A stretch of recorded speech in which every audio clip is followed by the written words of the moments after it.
भाई अगर मेरी प्रार्थना समझ पा रहे हो तो समझ लो, कातव कांता जिसे तुम अपनी स्त्री समझ रहे हो, पत्नी समझ रहे हो, पीछे कौन थी, आगे कौन रूप में जाएगी।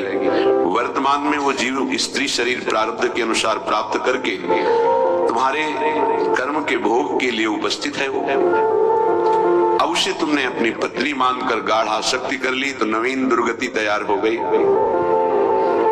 कौन है वो तुम्हारी, जानते हो?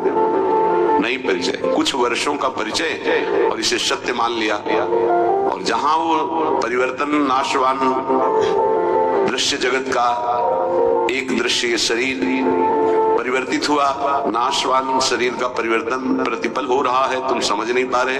पर समझा तब जाता है जब वो मृत्यु को प्राप्त होने का समय आता है, तब समझ तुम्हारी किसी काम की नहीं रहती। मन पछितई है अवसर भी थे। सुत बनितादि जान स्वार्थ रत ना करो नेह सभी थे। स्नेह मत करो, स्नेह प्रभु से करो, प्रभु का भाव रख कर करो।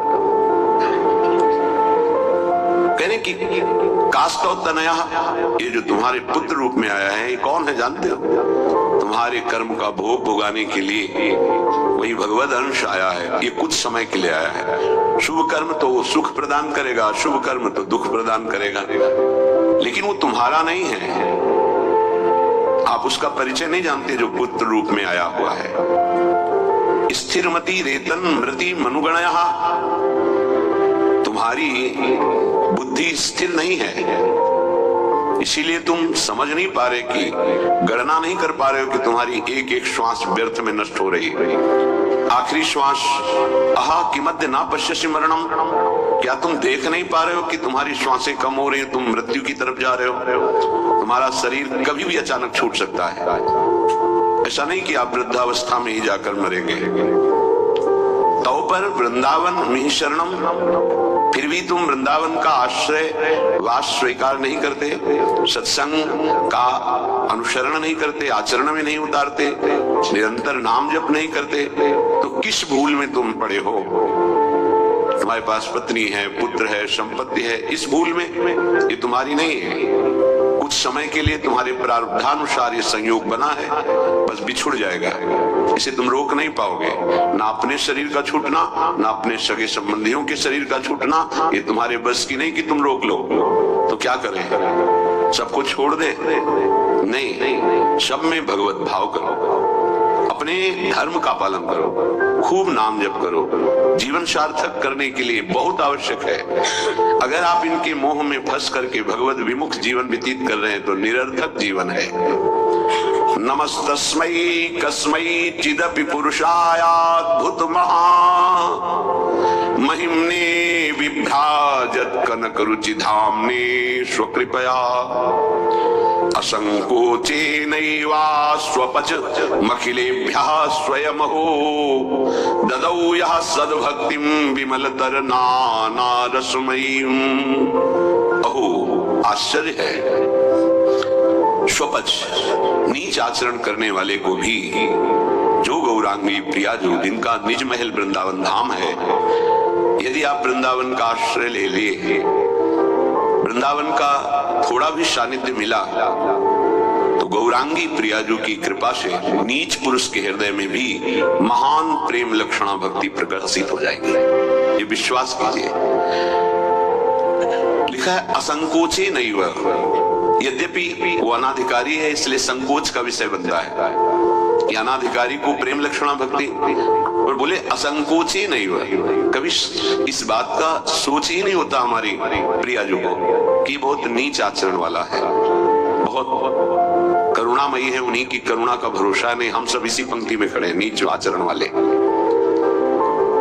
इसलिए कह रहा हूं कि मना स्थितियों को देखो, अपने मना स्थिति को। बचपन से लेकर अभी तक उस मन को ही देख रहे हैं। वासना की परत जमा है। एक बार सोहनी लगी, पोछा लगा तो लगा पवित्र हो गया। दोबारा फिर लगा तो फिर वैसे ही कूड़ा, हजारों बार लगने पर वो कूड़ा ही कूड़ा, पता नहीं कितने जन्मों का कूड़ा जमा है। आप लोग 4 दिन भजन करके चाहते हो कि हमारी कामना की पूर्ति हो जाए, मैं ऐसा, यहाँ संतों को पूरा जीवन हो जाता है, फिर भी अनुभव होता है मोशम कौन कुटिल खल कामी। सच्चाई की बात कह रहा हूं, फिर भी अनुभव होता है जिन मुंह को तन दियो ताको ना भजन की हो ऐसो नमक हरामी। मालिक का नमक खा रहे हैं, चिंतन विषयों का हो रहा है, दगाबाज, धोखेबाज, छलिया वो हम हैं, अपने हैं, प्रभु के अंश हैं। प्रभु ने कृपा करके मनुष्य शरीर दिया, सत्संग दिया, भगवत मार्ग दिया, फिर भी वही दगाबाजी, वही छल, वही कपट। क्या दगाबाजी? भगवत आश्रय छोड़कर किसी वस्तु, व्यक्ति, स्थान, पद, धन आदि का आश्रय ले लेना, ये दगाबाजी है, अपने प्रति दगाबाजी। जिनकी कृपा से हमारा स्वरूप पोषण, शरीर पोषण, भाव पोषण हो रहा है, हम उनकी तरफ देख नहीं पा रहे, अपराध पर अपराध करते जाते हैं, उनके देखते हुए उनकी खिलाफत करते हैं। ये नमक हरामी पना नहीं तो और क्या है।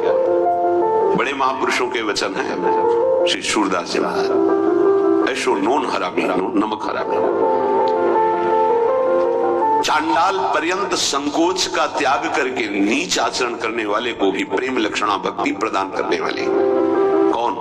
ये वृंदावन भूमि जिनकी है, गौरांगी प्रिया जी, ददौ यह सदभक्तिम विमलतर नाना रसमयी, अद्भुत रस प्रदान करने वाले, नाना प्रकार के भाव रस, कभी अमुक लीला, कभी अमुक लीला, कभी अमुक लीला, कभी अमुक भाव भंगिया, इसमें उपासक डूबा रहता है।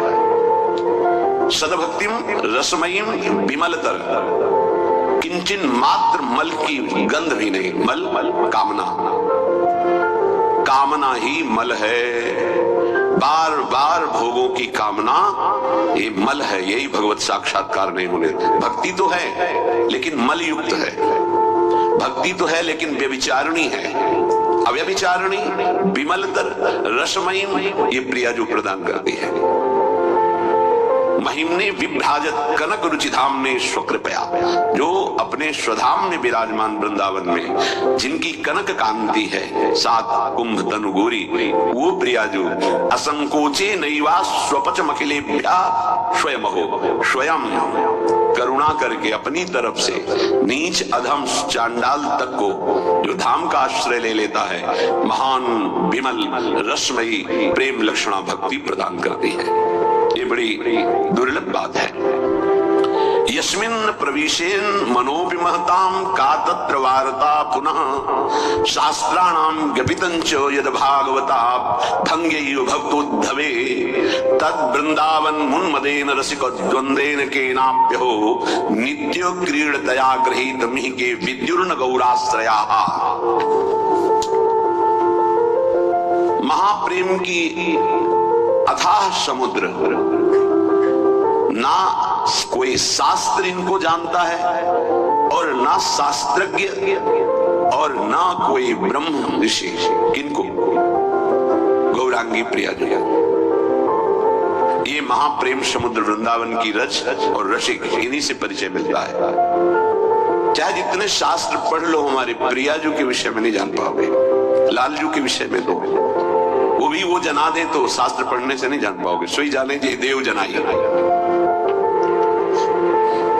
देखो भगवान श्री कृष्ण ने परम ज्ञानी उद्धव जी को इशारे में बता दिया कि मेरे प्रेम को प्राप्त करना चाहते हो तो वृंदावन जाओ और मेरे प्रेमियों की चरण धूल में लोटो तो प्रेम प्राप्त कर पाओगे। अहो, ऐसा रसोन्माद वृंदावन प्रकट करता है कि युगल किशोर के सिवा और कुछ नहीं रह जाता चित्त में। धन्य है वो महापुरुष जिनके चित्त में युगल किशोर के सिवा और कोई नहीं। तो हम ये आपको निगूढ़ तत्व बता रहे हैं। गौराश्रया, गौरांगी प्रियाजू के आश्रय के बिना तुम प्रियाजू को नहीं जान सकते, प्रेम को नहीं जान सकते, वृंदावन को नहीं जान सकते, इस महासमुद्र प्रेम में लीलाओं को नहीं जान सकते। चाहे शास्त्र पढ़ लो, चाहे ब्रह्म ऋषियों का संग कर लो, या चाहे जितनी बड़ी साधना कर लो, उद्धव से ज्यादा कोई ज्ञानी नहीं होगा। वो कह रहे कि वासुदेव ने इशारे से